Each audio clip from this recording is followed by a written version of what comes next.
Hello, आज का topic है GST, goods and services tax. देखिए, भारत में जीएसटी जो है ये इनडायरेक्ट टैक्स होता है। क्या होता है? Indirect tax.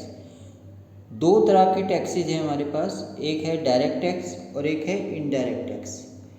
डायरेक्ट टैक्स का एक एग्जांपल है आपका इनकम टैक्स। इनकम टैक्स क्या है? डायरेक्ट टैक्स है, जिसकी इनकम है उसी को उसको टैक्स देना पड़ेगा। और इनडायरेक्ट टैक्स में आपका क्या है? जीएसटी। जीएसटी से पहले हमारा यूज़ होता था वैट, वैल्यू एडिड टैक्स। ठीक है, उस वैल्यू एडिड टैक्स के बाद जीएसटी आया। GST means goods and service tax. Goods and service tax मतलब जो गुड्स आप खरीद रहे हो उस पर भी टैक्स लगेगा, जो सर्विस आप ले रहे हैं वो भी आपको टैक्स देना पड़ेगा। जैसे आप मोबाइल का रिचार्ज करवाते हैं, तो अगर 100 रुपीज़ का रिचार्ज करवाया है तो उस पर आपको 18% जीएसटी यानी एक 18 रुपये की आपको जीएसटी पे करनी पड़ेगी। और मान लीजिए आपने 1000 रुपये का गुड्स परचेज़ किया है, तो 1000 रुपये पे 18%। गुड्स पे अलग अलग टाइप के टैक्स होते हैं, हम उसमें नहीं जाएंगे। जो आपके 11th के सिलेबस में है, गुड्स एंड सर्विस टैक्स में यानी जीएसटी। जीएसटी जो है आपकी दो तरह से होती है। जीएसटी दो तरह से होती है। एक आपकी इनपुट वाली जीएसटी है और एक आपकी आउटपुट वाली जीएसटी है। जीएसटी एक इनपुट है और एक आउटपुट है। इनपुट कब अप्लाई करते हैं? इनपुट अप्लाई करते हैं व्हेन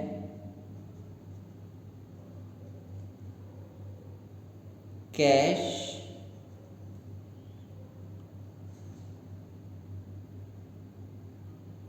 goes out और क्रेडिट परचेजेस। और ये क्या होता है, कब अप्लाई होता है? व्हेन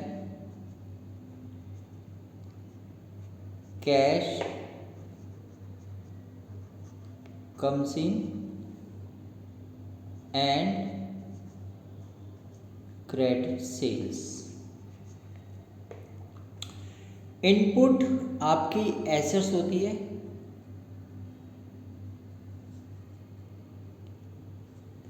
और आउटपुट आपकी क्या है?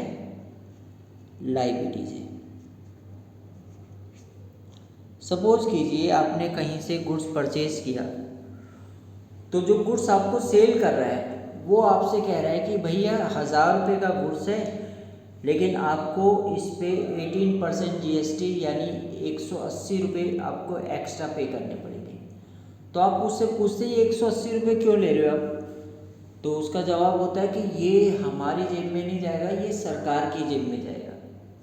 और ऐसे ही जब आप सेल करते हैं, तो अगर मान लीजिए आपने 2000 का गुड्स सेल किया है, तो आप उस पर 18% जीएसटी लेंगे। 2000 का 18% 3600 रुपये। तो जो आपसे गुड्स खरीद रहा है वो पूछेगा भाई ये 3600 रुपये एक्स्ट्रा क्यों ले रहे हो? तो आपका भी जवाब होता है ये हमारी जेब में नहीं जाएगा, ये गवर्नमेंट की जेब में जाएगा। तो पे आप करते हो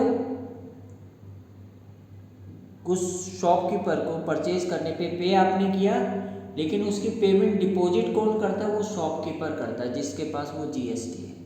तो जीएसटी दो तरह से है, एक इनपुट वाली जीएसटी होती है, एक आउटपुट वाली होती है।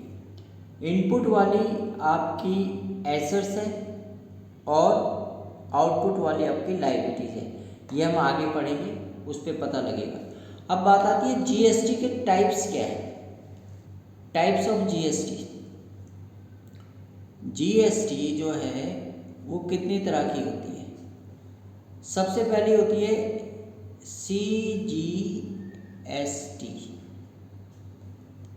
दूसरी है आपकी एसजीएसटी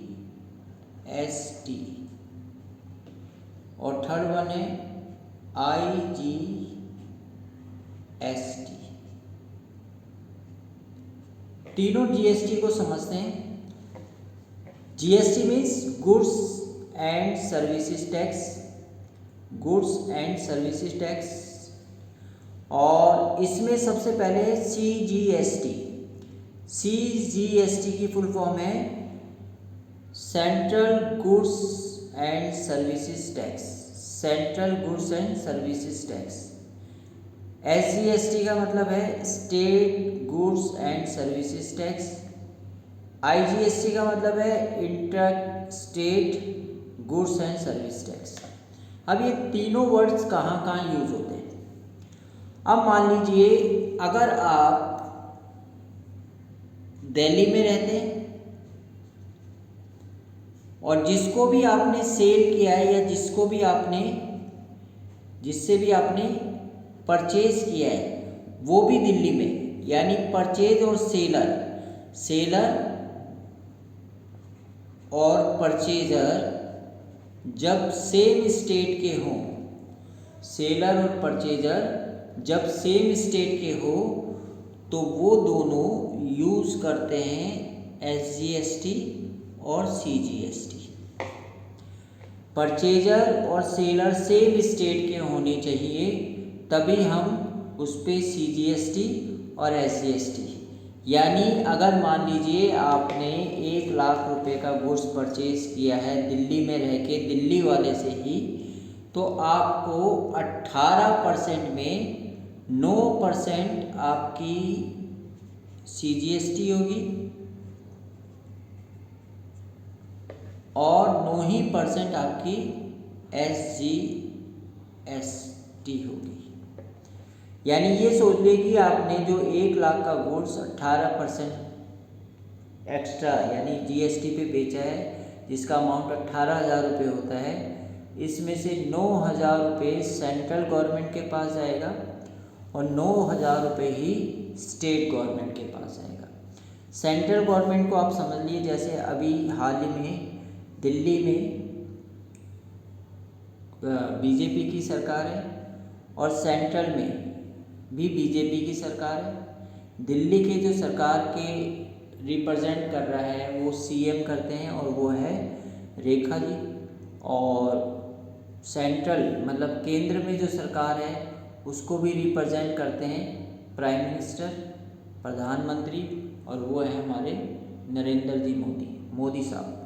ठीक है, तो अगर ये आपने 18,000 रुपये कलेक्ट किए तो 9,000 रुपये आप मोदी सरकार को दे देंगे और 9,000 रुपये आप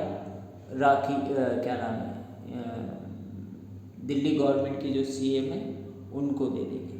ठीक है, यानी मैं CM को नहीं, डायरेक्ट मतलब दिल्ली गवर्नमेंट में चली जाएगी और 9,000 सेंट्रल गवर्नमेंट में। ये तब है जब आप दिल्ली में रहते हो और दिल्ली में ही सेल करते हैं। अब मान लीजिए आप दिल्ली में नहीं रहते, आप दिल्ली में रहते हैं लेकिन आपने बेच दिया है किसको? यूपी में माल बेच दिया है या यूपी वाले से माल खरीद लिया, तो अब परचेजर और सेलर दो अलग अलग स्टेट के हो गए। दिल्ली वाला स्टेट मान लो परचेजर है और यूपी वाला क्या है? सेलर है। तो जब स्टेट चेंज हो गई तो वो यूज़ करेगा IGST, interstate goods and service tax, और ये पूरे के पूरे 18% जो है वो सारा का सारा किसके पास चले जाएगा? Interstate goods and service tax GST, ये चला जाएगा सेंट्रल गवर्नमेंट के पास। ये किसके पास चला जाएगा? Central government